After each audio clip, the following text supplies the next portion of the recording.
Hi everyone.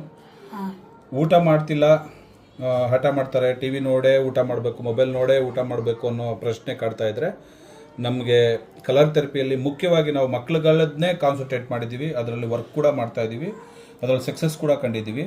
ಊಟಕ್ಕೆ ಮುಖ್ಯವಾಗಿ ಮಕ್ಕಳು ಹೊಟ್ಟೆ ಹಸಿಲಿಕ್ಕೆ, ಜೀರ್ಣಕ್ಕೆ ಸ್ಟಮಕ್ ಪಾಯಿಂಟು, ಅದಕ್ಕೆ ಮುಖ್ಯವಾಗಿ 2 ಕಲರು, ಒಂದು ಯೆಲ್ಲೋ ಮತ್ತು ಸ್ಕೈ ಬ್ಲೂನ ಒಂದು ದಿವಸ ಸ್ಟಮಕ್ಗೆ ಜಸ್ಟ್ ಈ ಥರ ಪ್ರೆಸ್ ಮಾಡಿ, ಸ್ಟಮಕ್ನ ಒಂದು 10 ಟೈಮ್ಸ್ 20 ಟೈಮ್ಸ್ ಈ ಥರ ಪ್ರೆಸ್ ಮಾಡಿ ಸ್ಟಮಕ್ಗೆ ಈ ಥರ ಹಚ್ಚಬೇಕು.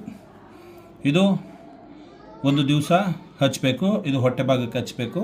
ಅದಾದಮೇಲೆ 3 hours 4 hours ಡಿಲೀಟ್ ಅಂದರೆ ತೊಳಿಬೇಕು. ನೆಕ್ಸ್ಟ್ ದಿವಸ ಮತ್ತೆ ಅದೇ ಜಾಗಕ್ಕೆ ಯೆಲ್ಲೋವನ್ನು ಹಚ್ಚಬೇಕು, ಅದೇ ಜಾಗಕ್ಕೆ ಹಚ್ಚಬೇಕು. ಸ್ಟಮಕ್ ಪಾಯಿಂಟ್ಗೆ ಲೆಫ್ಟು ರೈಟು 2 ಕಡೆನೂ ಹಚ್ಬೋದು. ಒಂದು ವಾರದಲ್ಲಿ ನಿಮ್ಮ ಮಗು ಮತ್ತೆ ಊಟ ಮಾಡಲಿಕ್ಕೆ ಸ್ಟಾರ್ಟ್ ಮಾಡುತ್ತೆ. ಇದನ್ನ ಪ್ರಯತ್ನ ಮಾಡಿ, ಬ್ಯೂಟಿಫುಲ್ಲಾಗಿ ವರ್ಕ್ ಆಗುತ್ತೆ. Thank you.